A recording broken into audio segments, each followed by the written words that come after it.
Saat berbicara tentang pasukan khusus Kerajaan Majapahit, biasanya orang akan langsung menuju pasukan Bhayangkara yang dipimpin Gajah Mada. Tetapi sebenarnya sebelum itu ada sebuah pasukan bernama Dharma Putra yang benar-benar hanya diisi oleh segelintir orang berkemampuan tinggi.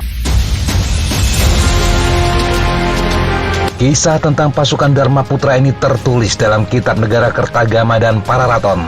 Negara Kertagama menceritakan pasukan bernama Dharma Putra yang dibentuk oleh Raden Wijaya, pendiri sekaligus raja pertama kerajaan tersebut. Sementara Pararaton menyebut para Dharma Putra ini sebagai pengalasan Wineh Suka yang artinya pegawai istimewa yang disayang raja.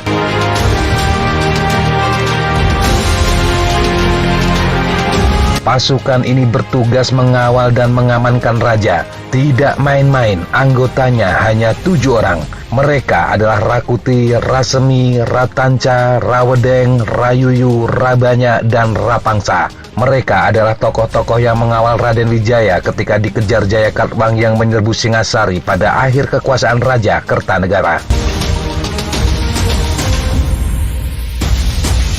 Dari ketujuh Dharma Putra tersebut yang paling terkenal mungkin Rakuti dan Ratanca. Rakuti terkenal karena berhasil menduduki istana kerajaan dan mendeklarasikan dirinya secara sepihak sebagai Raja Majapahit. Sementara Ratanca terkenal karena membunuh Jayanegara.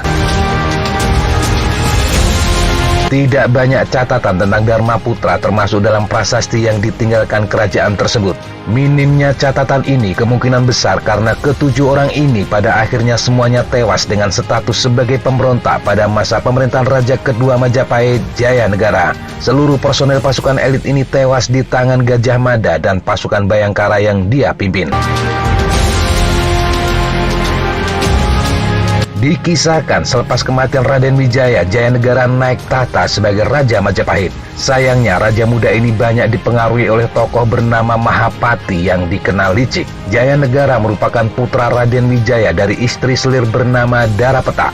Dia adalah putri dari Sumatera yang dibawa pulang oleh Kebu Anabrang setelah sukses menjalankan ekspedisi Pamalayu atas perintah Kartanegara, Raja Singasari. Tetapi Jayanegara adalah satu-satunya anak laki-laki Raden Wijaya. 2 anak dari istrinya yang lain, yakni Gayatri, semuanya perempuan, yakni Tribuana Tunggadewi dan Dyah Wiyat. Kondisi ini memunculkan banyak ketidakpuasan di kalangan pejabat, termasuk Dharma Putra.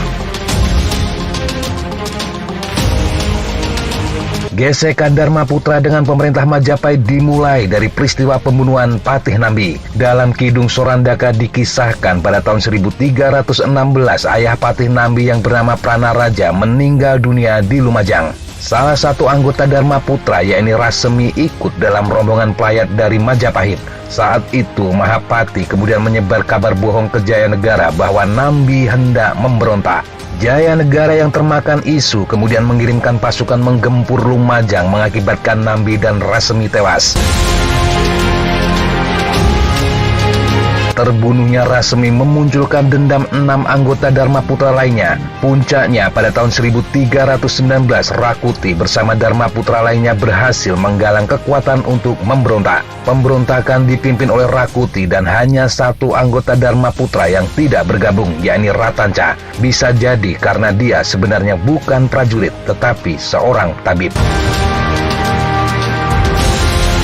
Dalam pemberontakan ini, Rakuti berhasil merebut istana, sementara Jayanegara berhasil diselamatkan oleh Gajah Mada. Di pengungsian, Gajah Mada menyusun strategi dan bersama pasukan elit Bhayangkara yang dia pimpin, akhirnya berhasil melakukan serangan balik yang berhasil menumpas pemberontakan Rakuti. Tokoh ini tewas di tangan Gajah Mada. Penyelamatan Jayanegara oleh Gajah Mada kemudian tercatat dalam sejarah sebagai operasi yang gemilang. Operasi ini bahkan menjadikan untuk pertama kalinya Gajah Mada disebut dalam kitab Pararaton.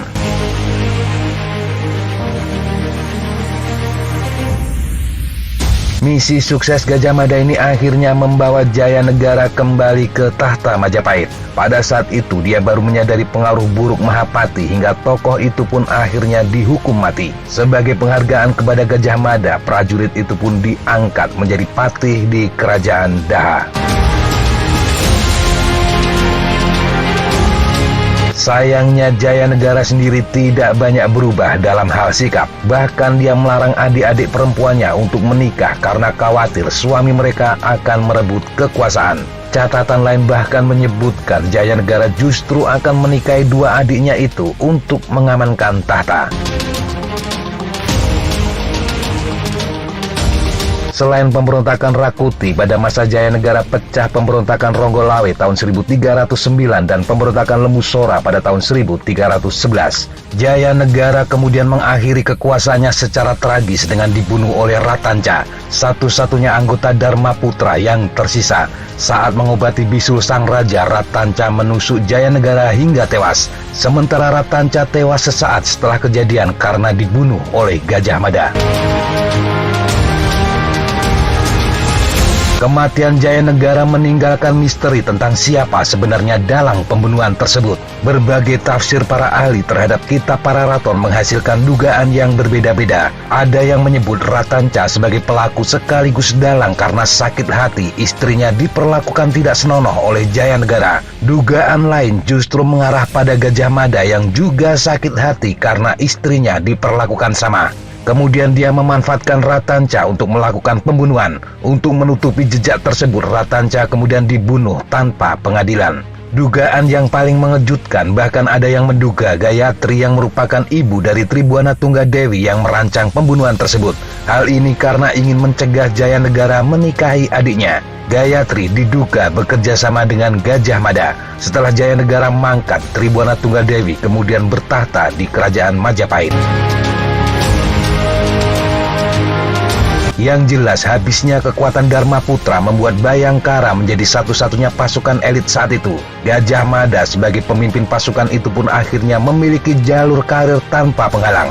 Namanya semakin berkibar hingga akhirnya dia diangkat menjadi Mahapatih di era Tribuana Tunggadewi. Saat Gajah Mada menjadi Mahapatih, pasukan Bayangkara juga ikut menjadi pasukan paling elit kerajaan. Prajurit Bayangkara dikenal tidak banyak menggunakan perlengkapan perang termasuk senjata. Mereka hanya menggunakan pedang, tombak, panah, dan tameng. Keris tidak disebut karena pada saat itu keris sudah dianggap sebagai perlengkapan pakaian. Di tangan Gajah Mada, kesatuan Bayangkara menjadi kekuatan yang sangat berpengaruh pada zamannya. Keselamatan para raja dan keluarganya di bawah kewenangan dan tanggung jawab kesatuan Bayangkara. Namun pasukan Bayangkara menorehkan catatan hitam saat terjadi perang Bubat ketika Gajah Mada menggunakan kesempatan perjalanan putri Pajajaran Dyah Pitaloka ke Majapahit untuk dinikahkan dengan Hayam Wuruk. Rombongan itu justru diserang Gajah Mada yang memunculkan perang besar.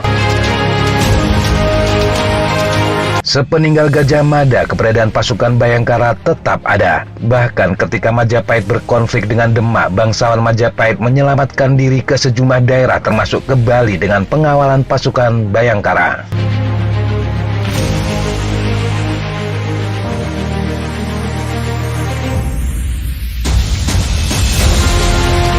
Demikian sahabat Jejak Tapa, informasi yang bisa kita sampaikan untuk kesempatan kali ini. Sampai jumpa di kesempatan yang berbeda. Tetap kunjungi kami di www.jejaktapa.com dan www.flightjournal.com. Tetap semangat dan jaga kesehatan. Salam, fly like an eagle, fight like a falcon.